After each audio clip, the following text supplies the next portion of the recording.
So this is variable temperature circulator bath, variable temperature circulator bath. A German company, Julabo. Range of this instrument is minus 40 degrees Celsius to 200 degrees Celsius. So we can set the temperature here. Yes, this is the set value. Now this is the bath temperature. You can fill the bath liquid here. Now we are using water. So using water we cannot go for minus temperature. For getting minus temperature we have to use ethanol or methanol to get minus temperature. And also if we are using water, it is maximum up to 100 degree we can go, above which we have to change the liquid. Usually we are using silicon oil. So up to 200, using silicon oil we can go up to 200 degree Celsius.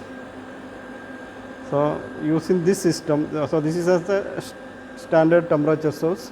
We can calibrate various temperature gauges. We can calibrate the thermometer, mercury in glass thermometer, thermocouple we can calibrate, thermistor we can calibrate. Now this is a thermocouple. These are all thermocouples. Thermocouple means there are two wires of different metals. If two different metals, metal wire joined at the ends, and if that ends at a different temperature, that will generate an EMF. That is called Seebeck effect.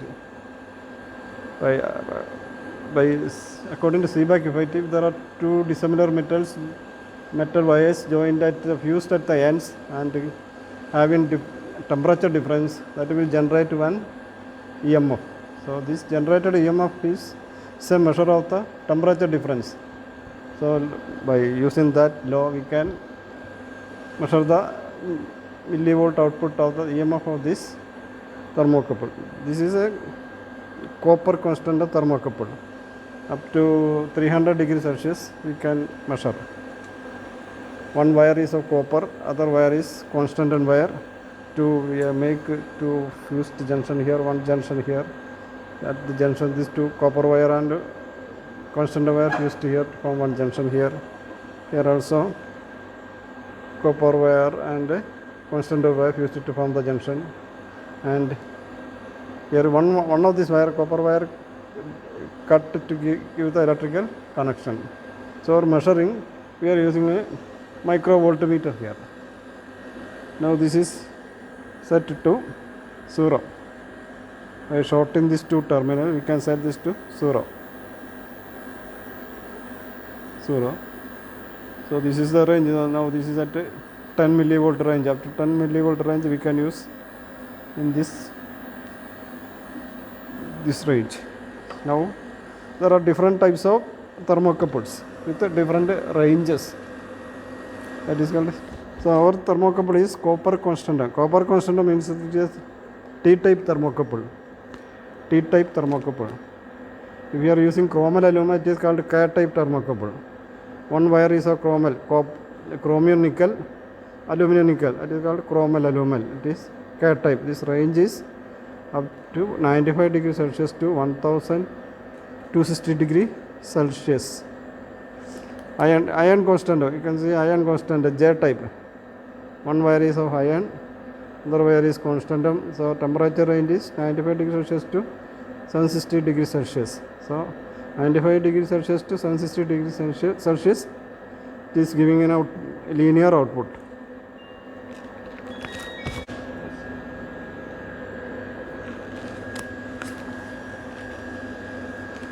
So this is one thermocouple, chromium aluminum, K-type thermocouple. Chromal aluminum thermocouple. So for the required size we can break and make the joints and connect to the. We can connect this to the instruments. This is another type. This is also chromal aluminum, but one junction is in a case.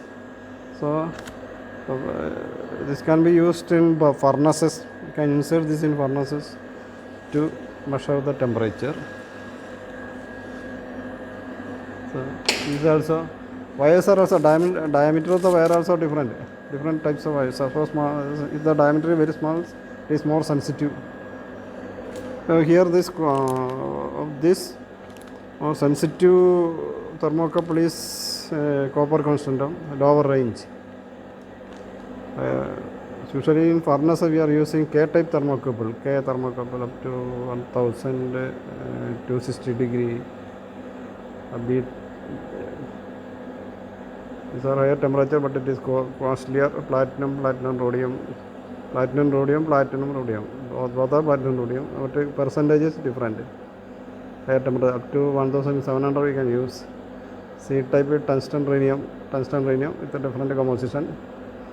Up to 2000 you can use C-type. So this you can study.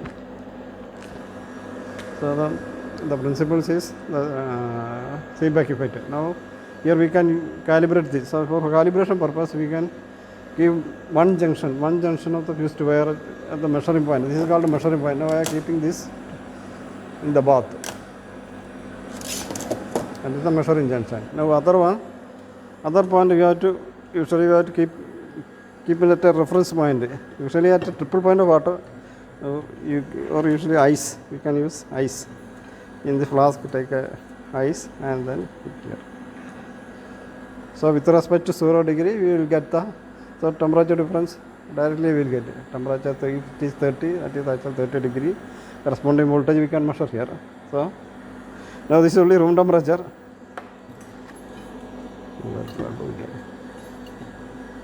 Okay, this at room temperature we can connect this.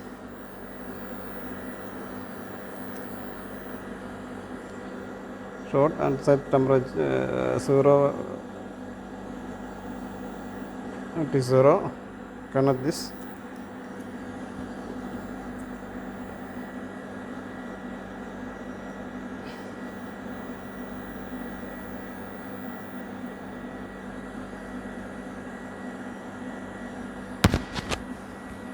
Negative.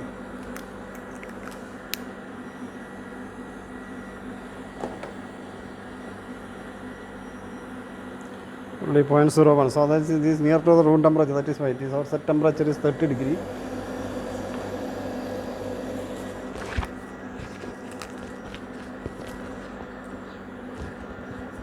Reference is room temperature. Here reference is room temperature. Room temperature. That is also set value.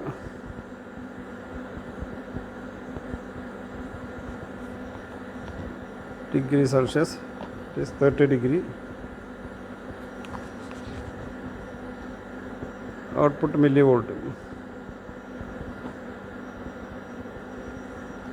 0.01 millivolt. Actually the thermocouples are calibrated with ice point as reference, but ice is not available. That is why I kept this at room temperature itself. So this is room temperature. There is not much difference between the bath temperature and the room temperature. That is why you are getting only 0.01, nearly 0. Now we can increase this temperature to 35.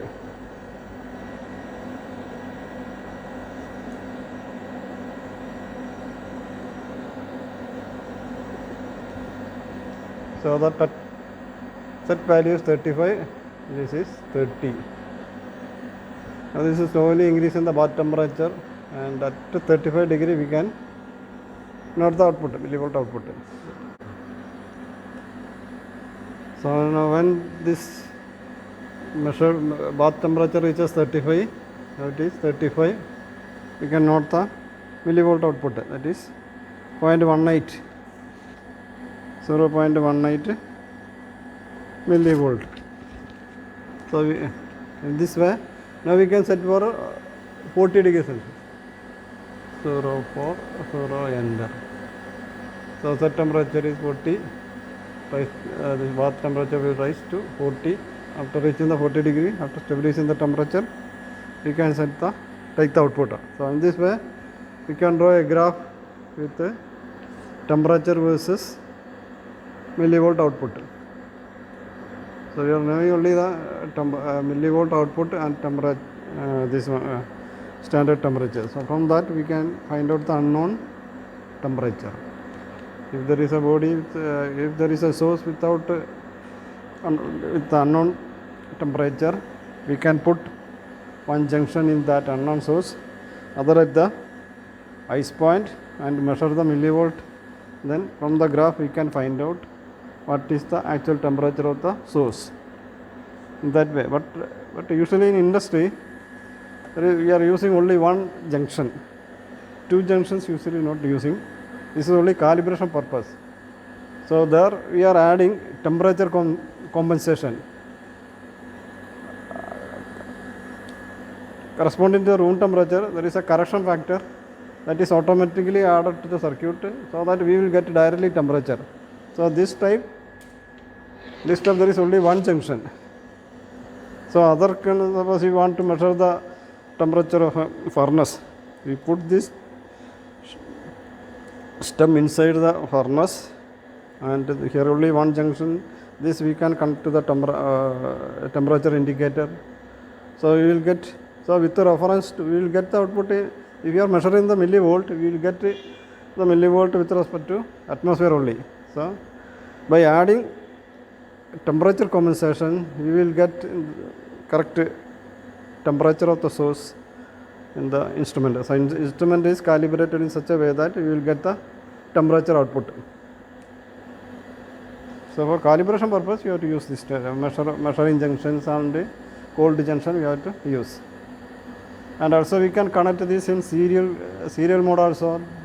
If you want to get more output, we can connect parallelly different same type of thermocouple in parallelly. And also in series connection is also possible. So that depends upon the application. We have to select which type of connection is required. So now if you are using single, it's okay.